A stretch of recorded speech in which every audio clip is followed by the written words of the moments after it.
Hello, welcome to my first video. This is Boundaries by Dr. Henry Cloud and Joan Townsend. I am Christian Alfaro, a marriage and family therapy associate in La Crosse, Wisconsin. This book has been very influential to me. I've learned a lot from it. I've gone over it with one of my supervisors that I had previously. We went over it in a consultation group. We did worksheets with it, and it keeps coming up. And I think it's important content, important lessons, and things that I've found very useful. So I'm going to go through some of it, and hopefully you find it useful as well. To start, the book goes through a day in the life of a boundaryless life, and it sort of describes a person who doesn't have the ability to say no. The whole concept of the book is, well, I'll just share the subtitle: When to Say Yes, How to Say No to Take Control of Your Life.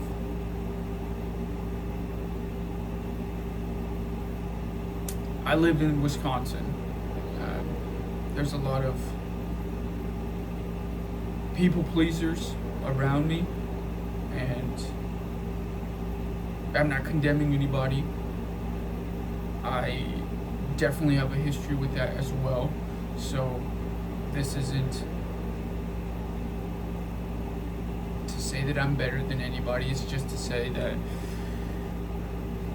I noticed it, and I've personally been affected negatively by it, and seen the consequences of how it can affect my life or affect people's lives that are around me when I watch them.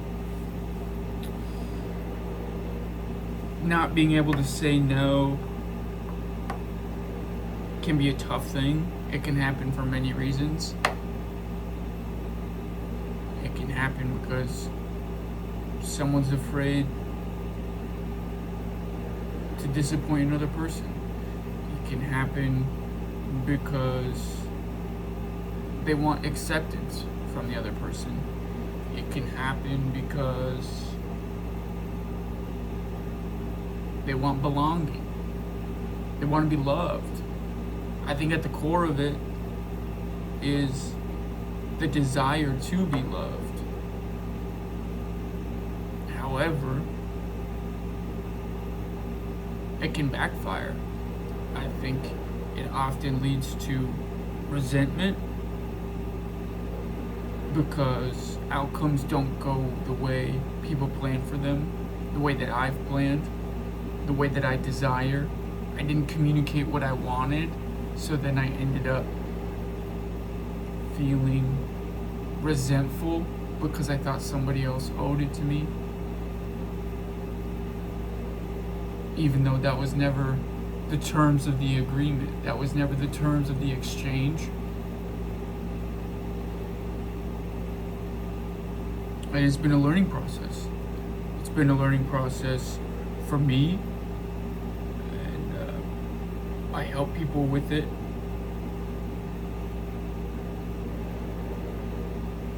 A lot. I think it's a very core issue that I deal with a lot of clients. I think I've been lucky to have some mentors. My supervisor,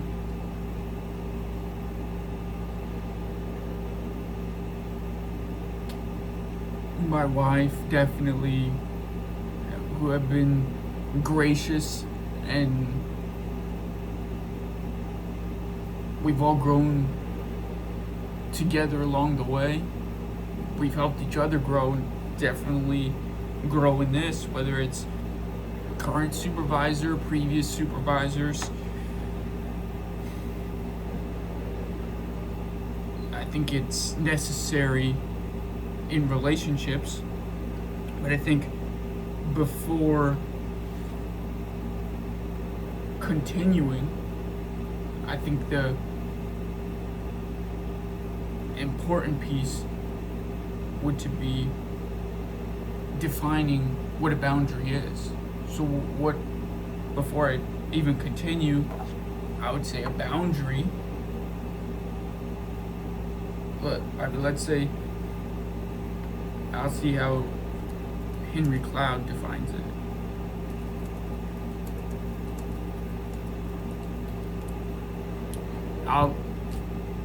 While I'm finding that, I will share my my take on it, how I interpret it, how I conceptualize it. I think a boundary is sort of a property line. It shows what's mine, what's not mine. This is where I start, and this is where I stop. Everything outside of that is not my responsibility. Everything inside of that is my responsibility.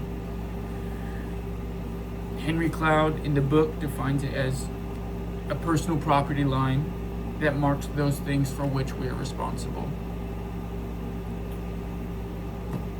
That definitely probably had some influence on my understanding of it.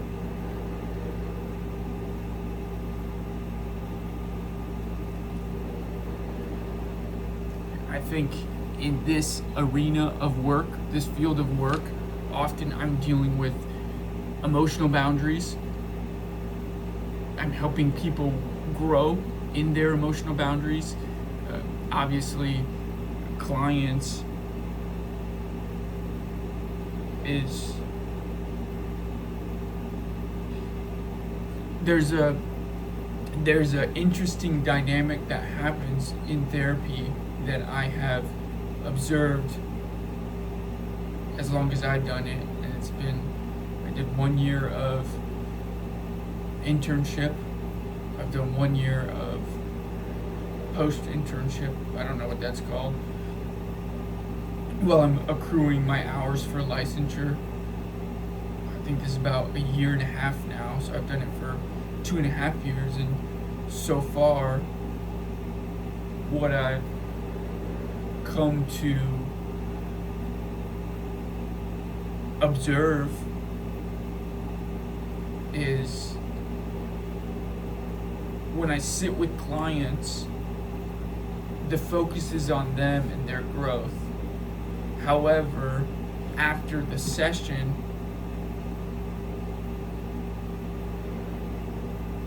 there's a lot of things that I'm challenged by, and to make sure that I'm being authentic when I show up in session, to make sure that I'm being congruent with how I show up in my personal life. Okay, my opinions to some degree don't matter. To some degree, at the same time, they do matter in session. If I thought, here's an example, if I thought the world is hopeless, I think that would translate in session. If I thought, like, here's an example, if I'm like, oh, someone comes in and they say, I cheated on my wife and she's willing to work on it, work through it, if I put in the work and put in the effort. Now, if I was a hopeless clinician,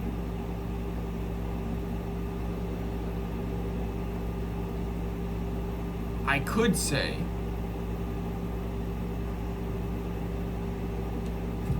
your odds are slim. You've already messed up this far, just give up now. Sure, that's comical. It's unfortunate, definitely. So if there is a hopeless clinician out there, they better get some hope. I don't know what else to say about that. But I think I, as a clinician, am very pragmatic and very irrationally hopeful. And I see that as a strength or a benefit, because when that same client or person scenario, if I'm confronted with that, then I'd be like, okay, let's see what you could do. There's no promises that you'll get the outcome that you want, that everything's going to be all great. I'm sure there's things that you can do to make the outcome more likely be the one that you want it to be. Very pragmatic and also very hopeful. And in this arena of work, that's often called the self of the therapist. So after a session, I am challenged by what the client said. I am challenged by what their challenges are, what they're going through, how they're confronting it. Are they avoiding it? If we're working on avoidance,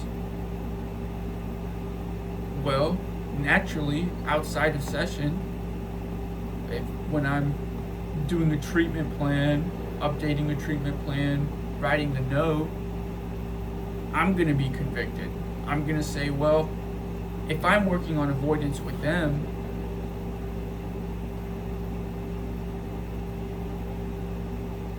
how am I doing at avoidance in my personal life?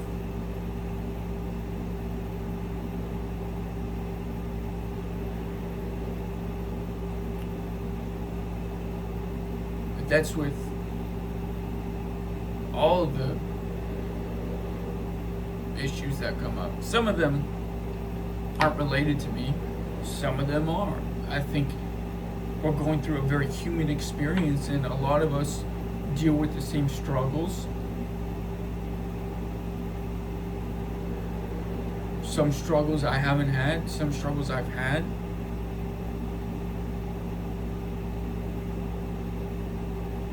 I think going to grad school and all the education that I had before that,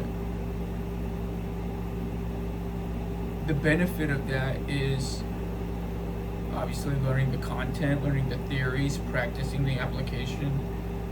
I think the core of it, how I see it, the skill I have is seeing how emotions influence behavior.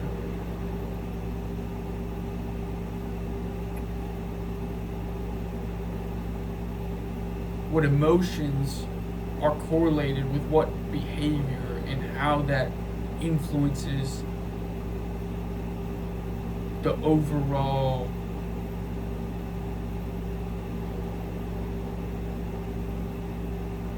circumstance of somebody's life.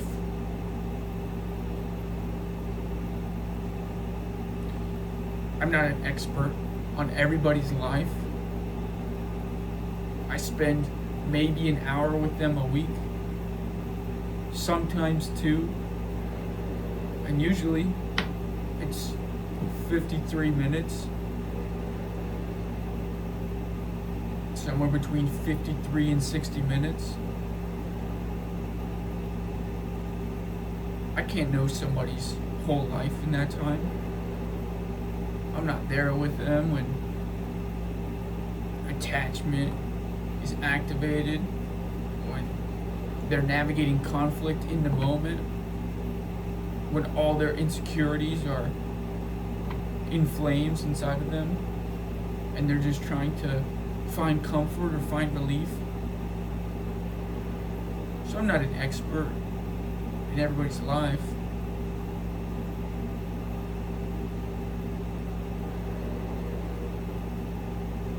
I think it comes back to just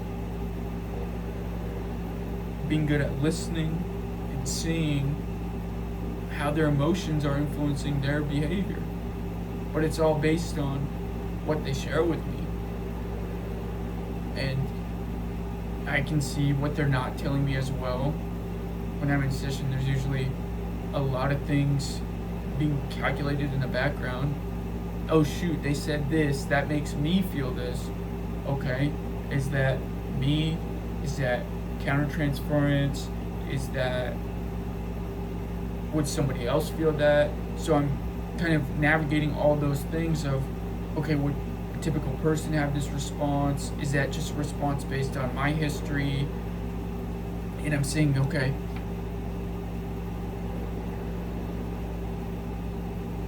what's happening with us in the room right now? But to bring it back to boundaries, that's what we're talking about today, is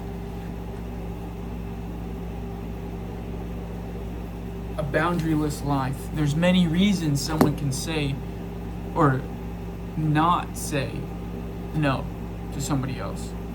There's many effects. We all probably know somebody. Maybe we've been that person. I know I've been that person. So again, it's not condemning anybody. It's not to say you're a horrible person, but it is to say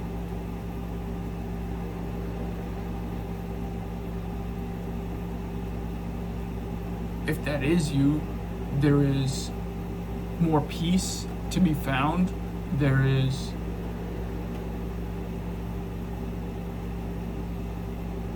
relief to be found. There is a weight that can be taken off your shoulders. I know it's a evolving relationship with growth. It's constantly either moving forward or backwards. And as I've grown, I've felt the weight been lifted off my shoulders. Just, I don't know where I heard this from, but they compared trauma or anxiety or just one's negative history, whatever you want to call it,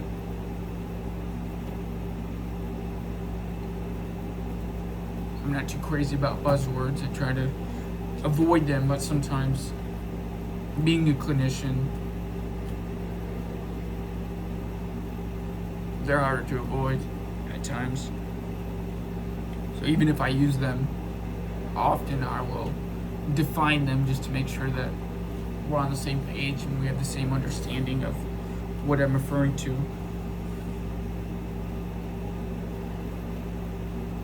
But the analogy I've heard is it's like a backpack full of rocks.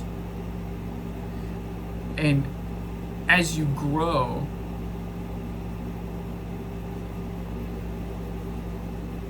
you can take some of those rocks out and you get lighter. But until you start growing, you may not even know you have the backpack full of rocks on.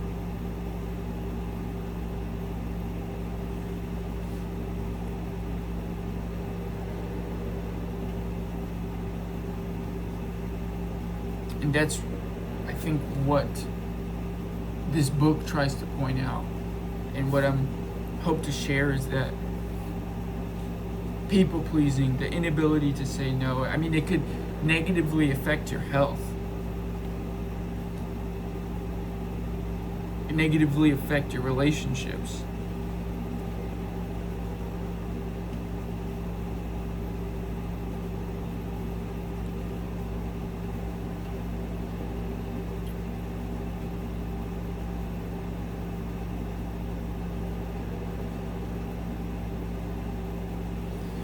Let's see. So that's sort of the beginning of the book. Part 1 goes through what boundaries are.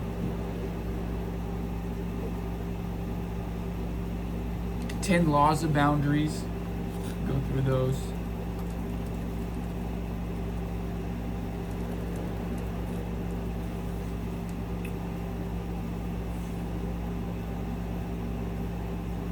The law of sowing and reaping. So this is written from a biblical perspective. I am not sure if you're a Christian. I am a Christian, so I do like this book. Obviously, not all my not all my patients or my clients, rather, are Christian. So I don't work through this content with everybody. If they are, we can. If not, there's other ways to do it. But I think back to the self of the therapist that I was describing earlier, I think me being a Christian has some positive influences on me as a clinician, regardless of who my client is. I think every human is valuable. I think every person can overcome their challenge. That's not to say it won't be difficult. I'm not denying that. I'm not trying to negate that or minimize how hard it is. I'm not saying it's easy by any means. I think I'm 27, and I would say it is hard. Well, life in general is hard. Relationships are hard. Now, there's good ones, there's bad ones. There's a difficulty that I think is worth choosing.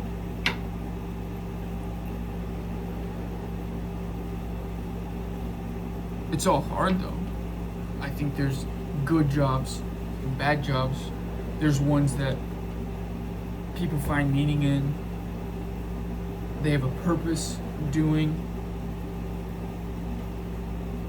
And there's ones that people don't find meaning. I think they could find meaning anywhere, but it's up to them. Some people have different challenges, so again, I'm not minimizing anybody's difficulty.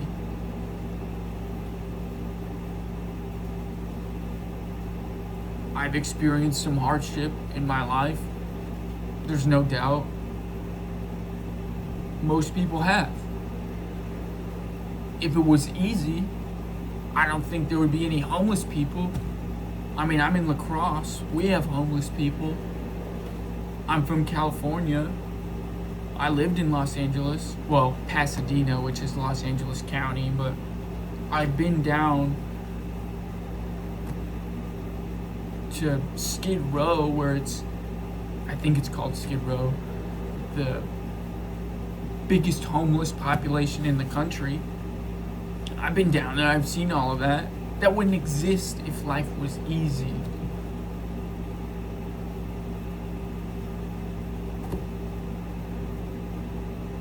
All that to say, it's not easy. I'm not saying it is. But to continue on Law 1, the law of sowing and reaping, it's, to summarize that point, it's saying there is a natural consequence to people's actions or inaction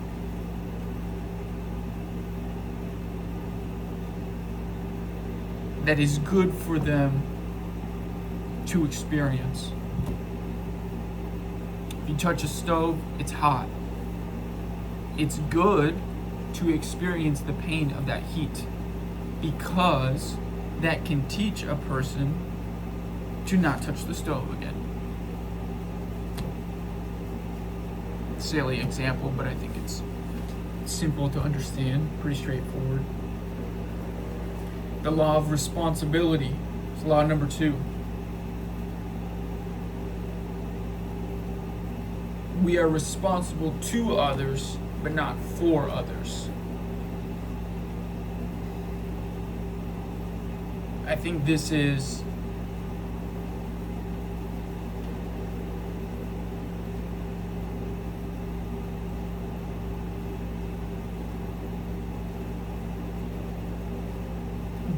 I would say this is general, this is almost all of the time. I would say it's probably true with children as well.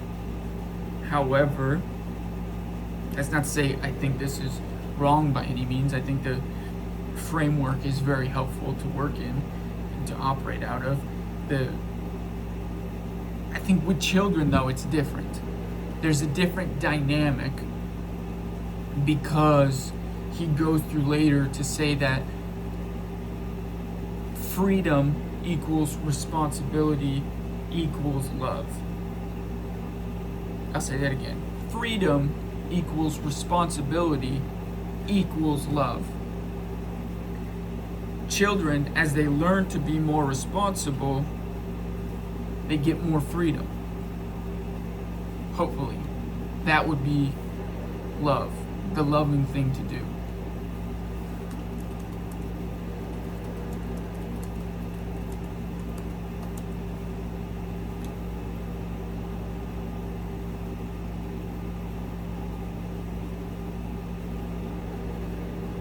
And I know this is written from a biblical perspective, and if you are a Christian,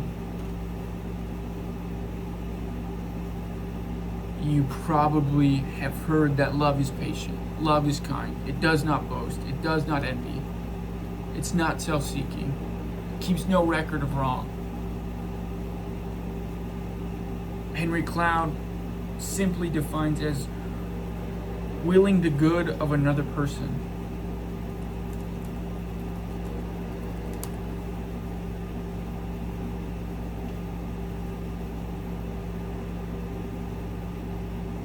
And he categorizes something good if it moves them towards responsibility for their own life, maturity and growth in their own life, truth rather than denial or deception, freedom from suboptimal patterns of behavior.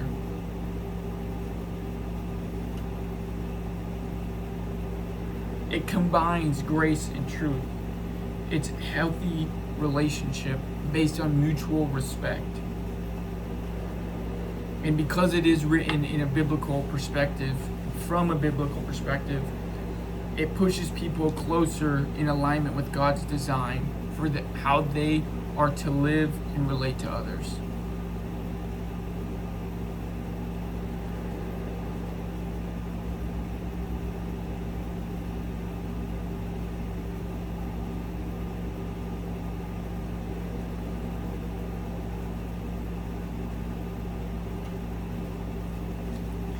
Out of the 10, I would say those are probably what I think are some of the two most important.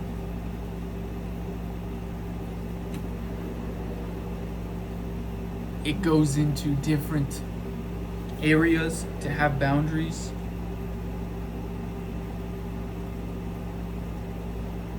And what it looks like to implement those boundaries. And some negative effects you can experience when you implement those boundaries. And it's not surprising that people do experience negative things when those boundaries are put in place. If it's new, in clinical language, it's disrupting homeostasis. It's messing up the normal that people have been used to. Rocking the boat. People don't like that. Most people, at least. Sure, some people are more accepting of it.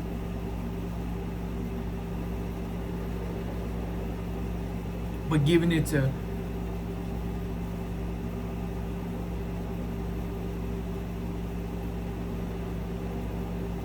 book written from a biblical perspective, I would say that most people like comfort. Most people like blaming somebody else for their problems. It's easy that way. Then there's no responsibility for that person themselves.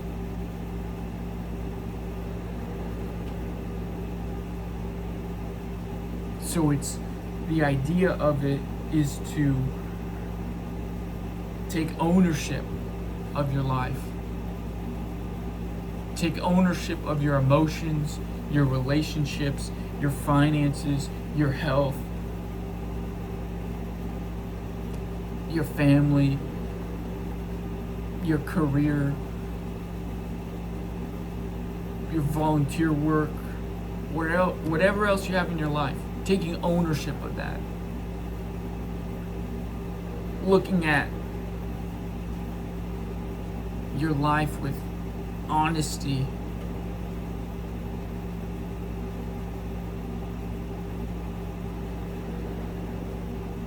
And when someone does that, I think that's when they have the ability to grow.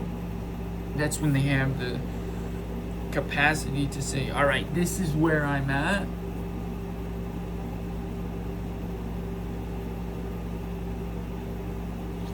How do I move to a better position? And they could choose that position. That position's not up to me. It's up to whoever the client is. That's who it's up to. If you're Christian, it's up to God. If you're not, well, it's whatever you decide.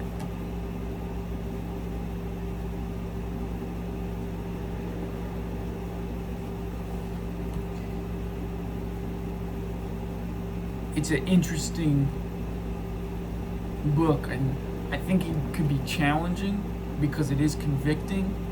And another reason it could be challenging is because it will describe concepts more than a playbook. If that makes sense. It will try to teach you the concept of a boundary to implement the boundary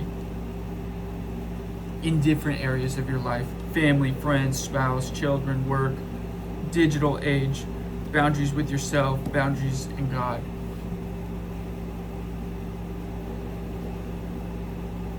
So you'll have resistance to those boundaries when you try to implement them, but I think a boundary in general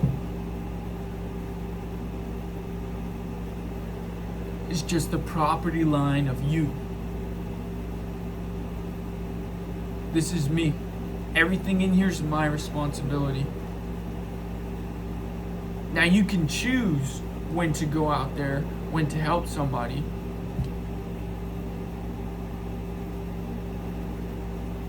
But when you do, it's important to consider your emotions. And I don't think emotions are everything. They should not be the ultimate guide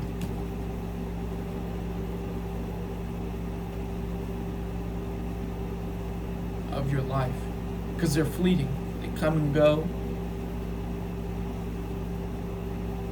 And I think another challenge that talks about in this book is not letting somebody else's emotions govern or dictate your own life, because that is an exhausting pursuit. And often when a person does that, they're ignoring their own desires, their own needs. They're not honoring themselves. And if we're following the biblical framework that this book is written from, then they're not honoring God. They're not honoring the Holy Spirit in them. They're not honoring the body that they've been given. So it's a Venn diagram. It's a Venn diagram of how do I honor myself and how do I go help this person if I want to. If I have the capacity to right now. You might feel guilty for saying, no, I can't do that.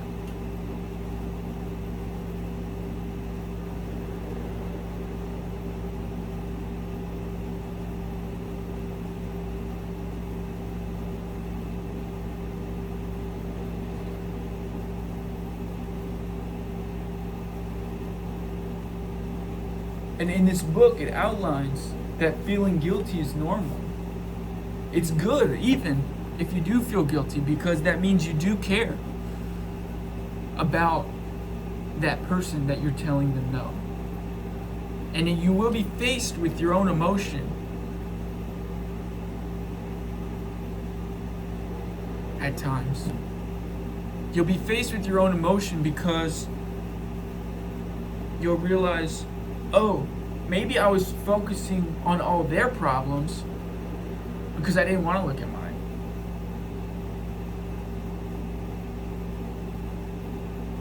Maybe I was focusing on all their problems because I thought I could fix theirs,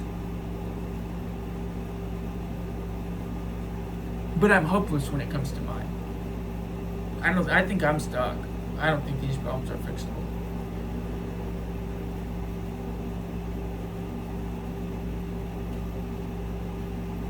So there's no doubt in my mind that someone who works through this book will face those emotions within themselves.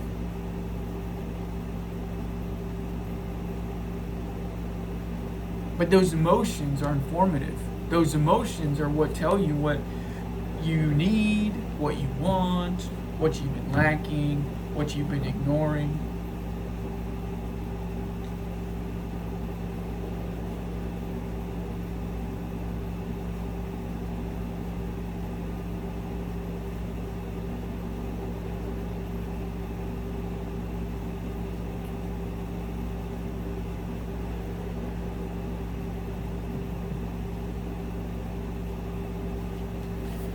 Let's see.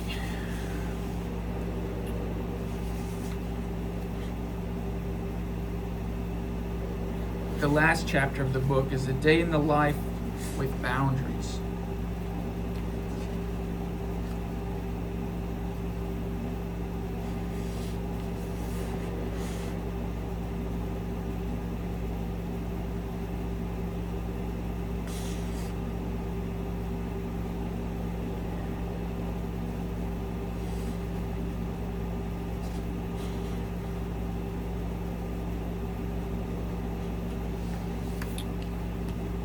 So, I guess to conclude,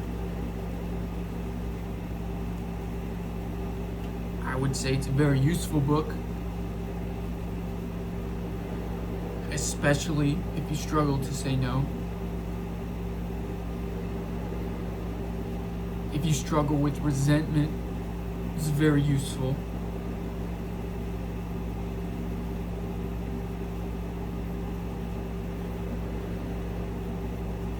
I think it could be useful to everybody. However, I think those people the most. I mean, I'm sure everybody could find something that they learn from it, but if you struggle to say no,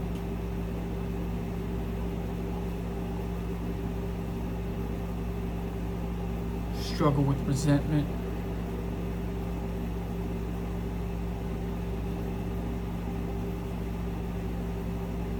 I think it could definitely help in marriage too. It's definitely helped me.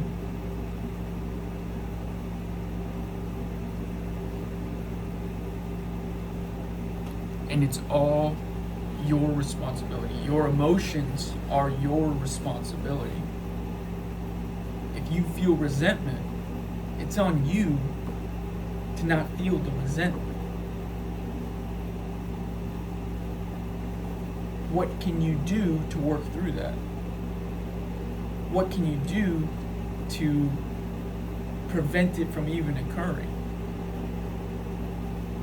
If you feel angry, it's on you to work through that. How can you cultivate your environment to flourish, to benefit you and to benefit your family and all the people around you? And I think ultimately that's what this book is pushing people towards.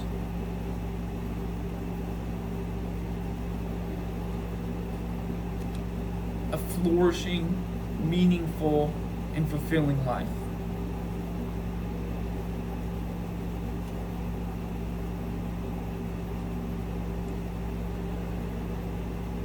Well, that's our time.